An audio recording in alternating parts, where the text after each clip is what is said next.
jam e kisi e modon ko kala ka won don e jentorde e page mo ngon Bantingen TV men salminion men nyon ko sadi modon ko tolimo ka kumpite men do haray hidon geli e juma kala wonay ko yitude den fiyo men watto e soke mon kumpite dem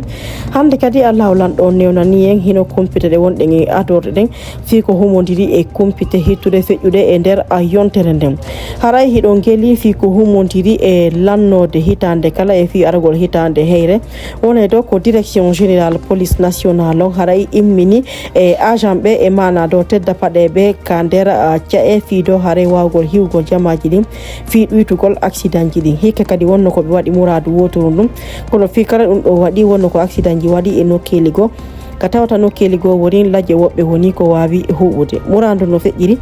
wonen ko me wawi wattude dum e sokeje mon ka journal men do katawata wadi joni balde seeda gilande madobe wawi webitude résultat provisoire ji din e mana résultat ji din kenen tin fi ko humondiri e pongotiral fi jullere e lamungu katawata hol lama wonde mako candidat jo Mamadi Doumbouya woni do ko wawi gagnade katawata be holli wonde ma e der temedere kala on do wawi hebude ko yata do hare e cappande jeetati e jeego fawdum seeda haray do hino o hanani do hollabe gagnali ben yawgol wulitoyo ka cour suprême bangina wonde ma tawta résultat ji din candidat jon ka bloc libéral dum ko kanyum docteur Faya Lansana Milimono holli wonde ma wulitota ko murando no fewndiri wonay ko me way wattude dum e sokeje mon ka journal do ka sayji sakitori do haray do soysoyiji buy woni ko yalti ko holli wonde ma haray o yimo kummalujo Jelika Babintu haray e no hollede wonde ma on don tonganama jawgol e hore podium fija e kadi yawgol ka réseaux sociaux ji den non kumpite woni ko fenna ko hombo woni ko fennide wonay ko humpiti don dum don kadi ka journal do musibe ko tobbe janede ni wato wodito en tinde joni fitte fenside misal mintinyon en honori en adore haray hitande kala fi ko homondiri e natugol hitande heyre wona do ko kanyum direction générale police nationale on immunité da padebe kander chae fi wagol hiwgol jamaji din e keeji mundi haray non ko dum woni ko be wawi wadde kala no de 2025 e natugol 2026 do e ka tawata haray do e wi capitaine Rama Balde wona do ko be wawi e imminde haray tedda padebe buy ka tawata bendo wonno ko wadi golle mun den kono fi kala dum do wadiri non be holli wonde ma accident ji wonno ko hebi ka tawata fo e wi do kambe ko be wawi kontude gon hare ko accident ji e sappo e jeddi ka tawata sappo ji din ko ka Grand Conakry e kadi jeddi ji din ko e der cayden kandera le e der dum don non hare be holli wonde ma on accident woni do ko wawi hubinde lajje himbe jowo ka tawata himbe e noga e tato be woni do hare ko wawi e barmude dum don non hara hino siforini ka Grand Conakry be holli wonde mako goto woni ko lajjal mon hubi e kadi sappo e nayo woni ko barmi telema fode kariya don ko tato woni ko lajje mo wawi hubude e kadi goto barma telema kindia don ko goto lajjal mo wawi hubude telema bofa don ko dido barmi kankan kadi goto barmi farana dido barmi zere kore e tato barmi din don non accident ji haray e be holli wonde mako auto je e jetati ka tawata ko camion je didi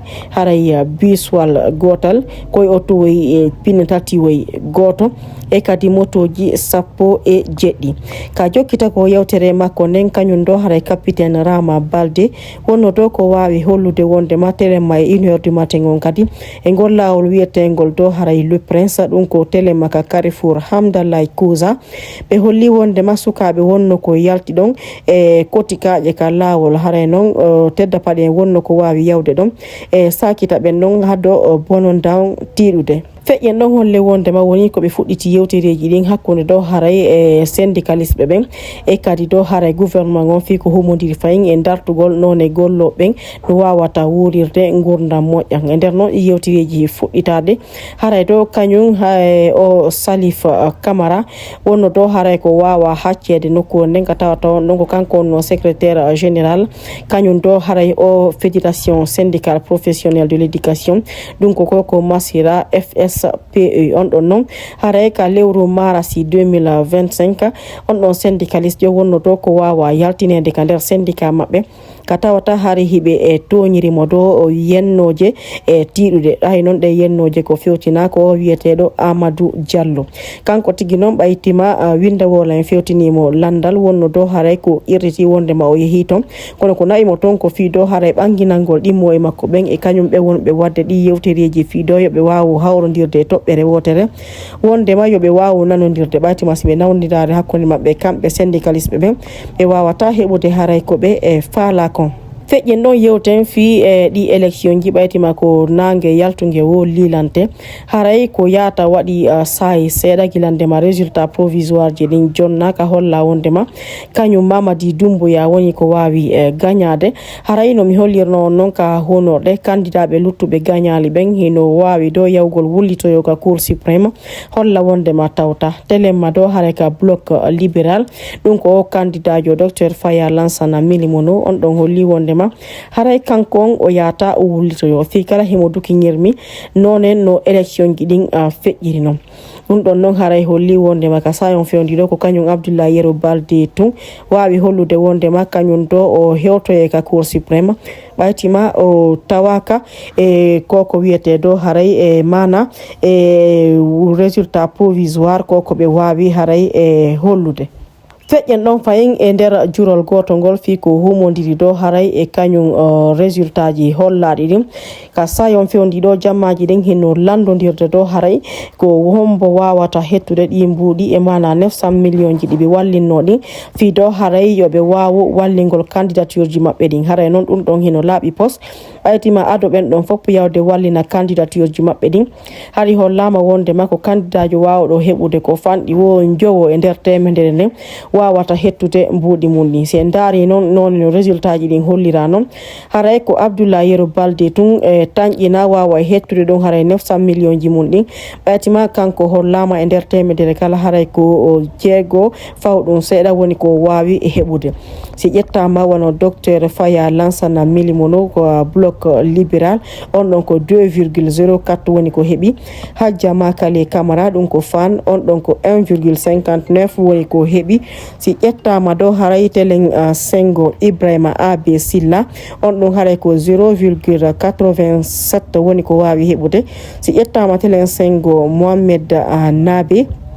on ɗon ko APR ko 0,83 woni ko wawi heɓude Abdoulaye Kourouma RRD on ɗon ko 0,56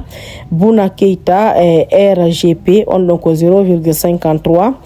Mohamed Cherif Tunkara MSF ɗum ko renouveau on ɗon ko 0,28 wawi e heɓude haray ko ɗum ɗon woni ko holli résultat provisoire ji ɗin taw ka tawata ɗo si ɗum ɗon darama haray ɓen ɗon goto tañƴinaka waway hettude ɗon haray mbuuɗi ɗi wawi e wallinde ɗin fi ko humodiri e nadugol candidature makko feƴƴen ɗon no mi holliri on noon ka honorɗe e soysoyiji boyi hino hollude wondema ka sayiji sakkitori ɗo e Jeli Kaba Bintu wo hino haɗa do e ƴawgol e hoore podium fija haray noon ko ɗum waɗi si ñokkontoɓe amen ɓe Africa Guinée pom wawi e ɗenɗoɗude ɗo haray e to wadantejo telemma do haray ka ministére halfinaɓe martabaji ɗin fiyoɓe wawu laɓɓina nden toɓɓere ɗon kono noon haray on tindaɗo e mum ka ministére do haray e halfinaɓe martabaji ɗin ɗon on ɗon wawi hollude wondema haray tanke jama on yiyali do haray ko ministére on tigi waɗi e ɓatakuru waɗi batte jungo e mum harata goto holo ɗin soysoyiji wona ɗi hollede ko ɗum holli do wondema haray ko konguɗi e ɗi wona gonga wona e yewtede haray e eɓɓore fussu wonali ko ƴetta e hoore kañum do haray e on yimowo o kummalujo o fi ko fewti do haray e haɗugol mo e yimugol e hoore podium ma ɗum waɗugol do fijundaruji ma yahugol ka réseaux sociaux ji fi hombugol a compité men ɗen haray do jamaji boyi hino dukkude nger makko tawta kon haray ardiɗo leydi nga sayon fewdiɗo ɗum ko kañum général Mamadi Doumbouya wawali do haray e yewtude kono wowiri noon e mana do ka tawata hitande kala si tawi woni hitande heere nden hino natude wonay ko lanɗo leydi ndin woni do ko yewti yelano jamaji ɗin hitande moƴƴere wona ɗin piiji kono e garɗo do haray kañum Mamadi Doumbouya wonale ko waɗi ɗon jamaji boyi hino dukkude fella ko ɗum waɗi si tawi anduɗo fi ko humodiri e politique woni ko wawa jonnede konngol ngol ka tawata on ɗon dow ho liwonde ma ɗum ɗon nabbe matum lanɗo leydi ndin yewta yelano jamaji ɗin hitande e moƴƴere e wi maɓɓe ɗo ɗum ɗon tippa e sengo sharia téléma do si darama ngal bangal ɗon ɗum ɗon haray ko si on tigui no faala yewta ka tawata haray o ɓeyditi wondema dow haray hino tañƴina haray ko none no politique on fewdori noon ka nder leydi Laguiné ga haray koye tippude ɗum waɗi si tawi kanko tigui himo o wawi e deƴƴude taw ma ɗum kadi dow haray ko darugol han sayeji goo hewta hacca ha kon saye won ɗo feƴƴa kono ɗum ɗon foppo haray ko o yewtereji tun ko wawata laɓɓinande ɗum ɗon ɗo e wi kañum docteur Makanira haray ko kañum lanɗo leydi tun ma ɗum dow haray wonuɓe takko makko ɓen musidɓe yiɓɓe e gardi ha ɗo fi ko humodiri e kumpita ɗen meɗe weltani on ko accita toon kon sayeji mon hittuɗi fi humpitagol ka Bantingel TV haray fi muyo mo yi en tintidi e saye jaroye ɗin kadi fi firoje kumpitego wassalam.